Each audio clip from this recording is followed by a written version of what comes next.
नमस्कार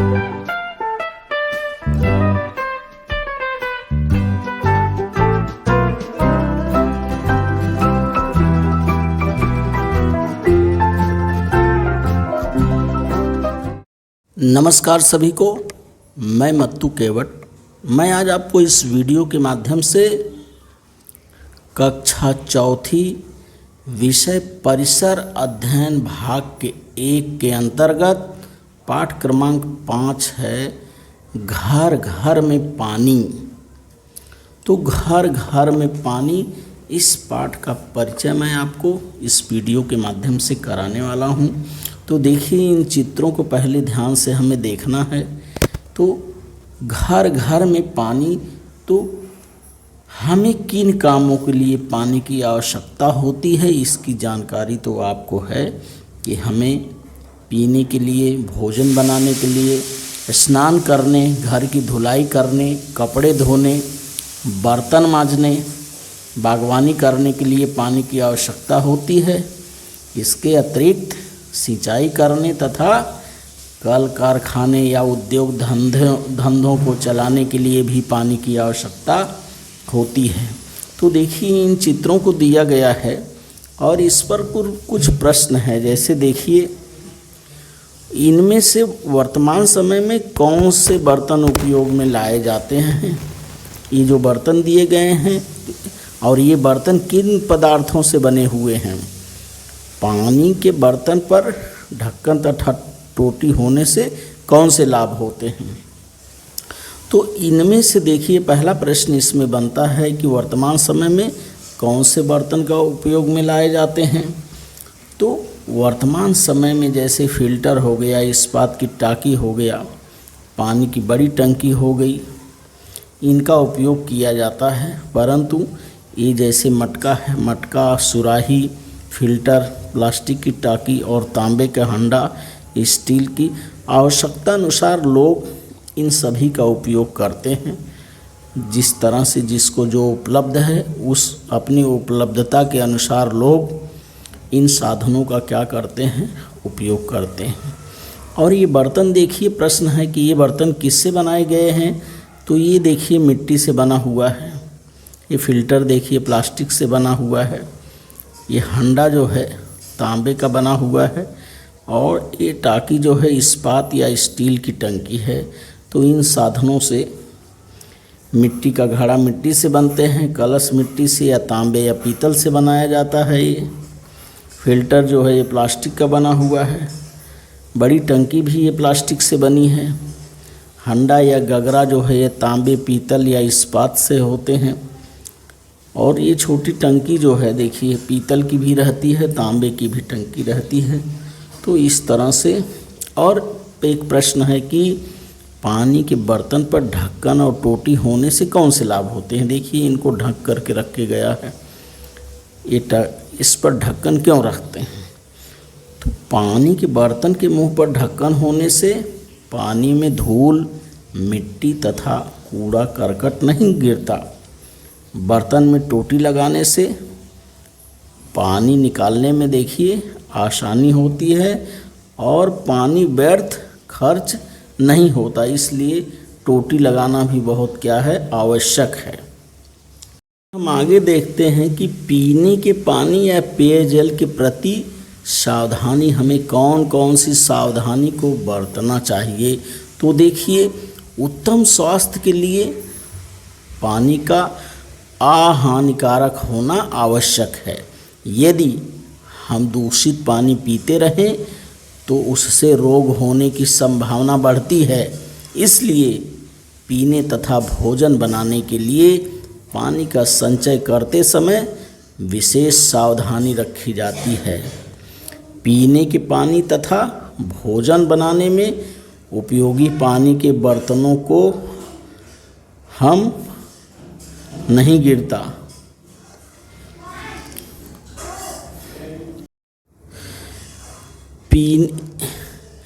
पीने के पानी तथा भोजन बनाने में उपयोगी पानी के बर्तनों को हम ढक कर रखते हैं। ऐसा करने से पानी में धूल, मिट्टी तथा कचरा इत्यादि नहीं गिरता।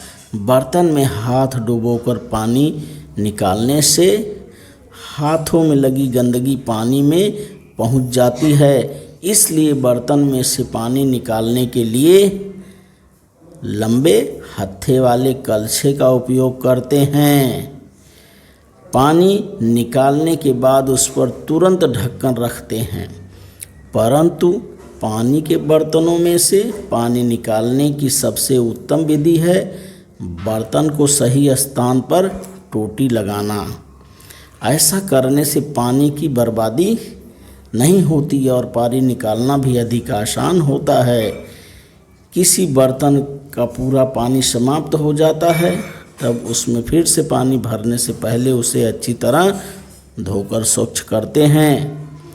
जब हम ऐसी सावधानी रखते हैं तब पीने का पानी स्वच्छ बनता है। और हमें एक चीज़ याद रखना है कि पानी जो है कभी बासी नहीं होता। पानी बासी नहीं होता। जैसे देखिए घर में पिछले दिन भरकर रखा गया पानी कुछ लोग अगले दिन फेंक देते हैं। इसके बाद दूसरे दिन फिर से बर्तन में पानी भरते हैं। उन्हें लगता है कि पानी बासी होता है, परंतु यह समझना पूर्णतः गलत बात है।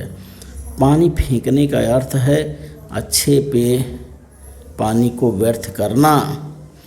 पानी गंदा हो जाए तभी पीने के अतिरिक्त दूसरे काम में इसका उपयोग किया जा सकता है।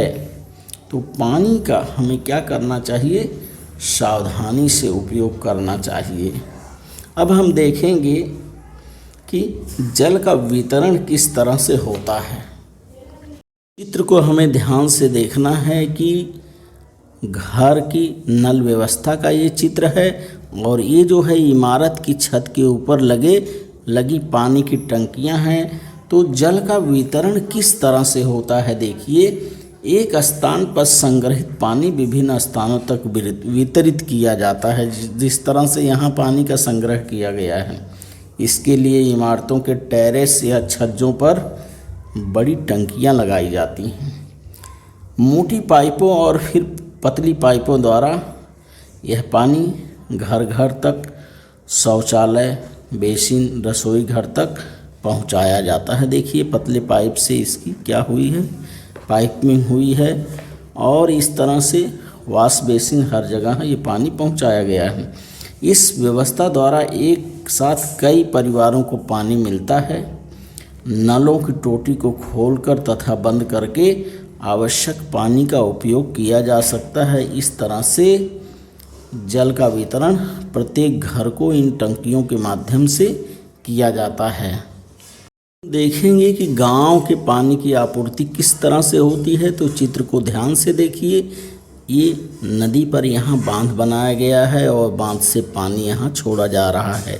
तो तालाब, नदियों और बांध इत्यादि पानी के स्रोत हैं। ये स्रोत हमारे घरों से पर्याप्त दूर हो सकते हैं। वहाँ से सीधे पानी लेकर आने में कठिनाई होती है। इसलिए इसके अतिरिक्त इन स्रोतों का पानी जैसा का वैसा घरों में पीने के लिए उपयोग में लाया जा सकेगा।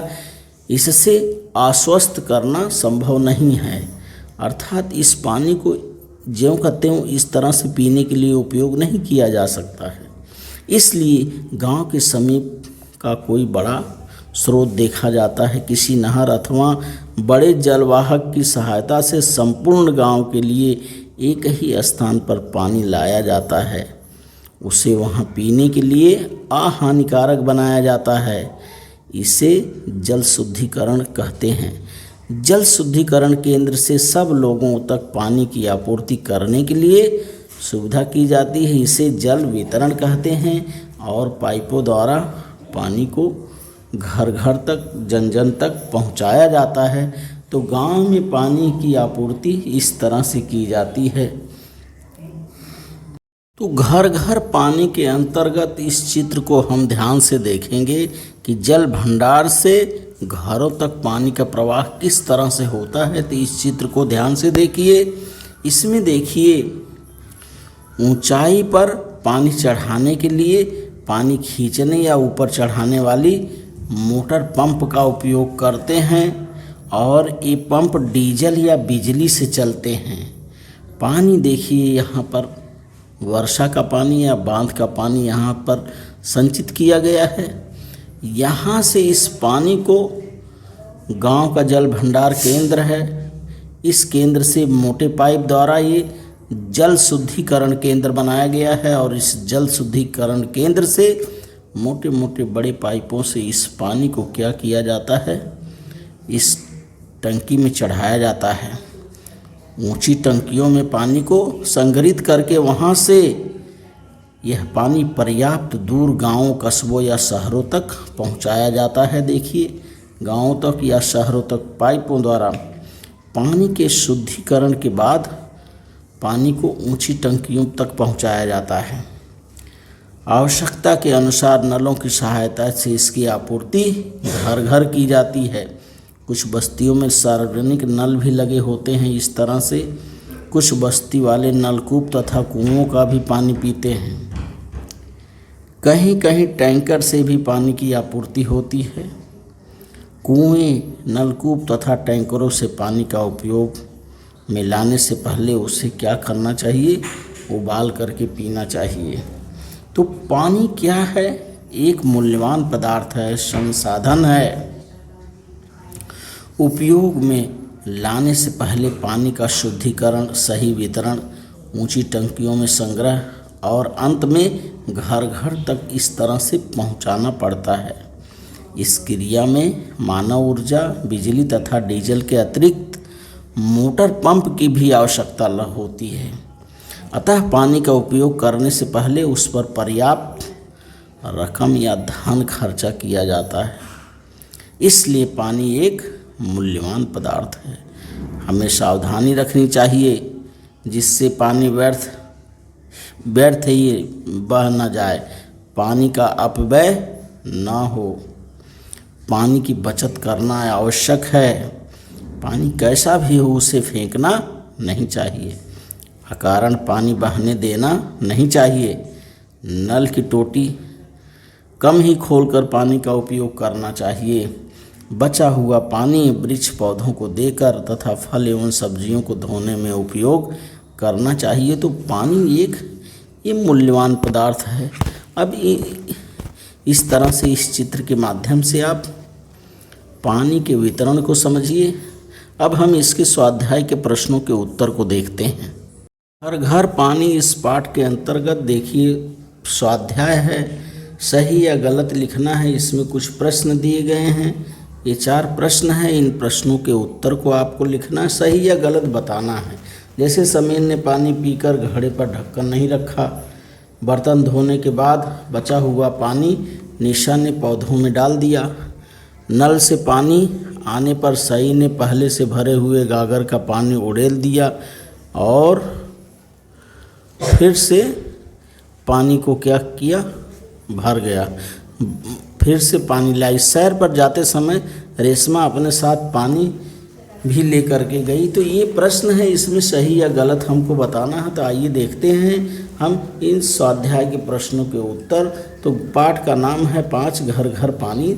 इसमें सही या गलत हमें बताना है। तो पहला प्रश्न है इसके अंतर्गत देखिए, समीर ने पानी पीकर घड़े पर ढक्कन नहीं रखा।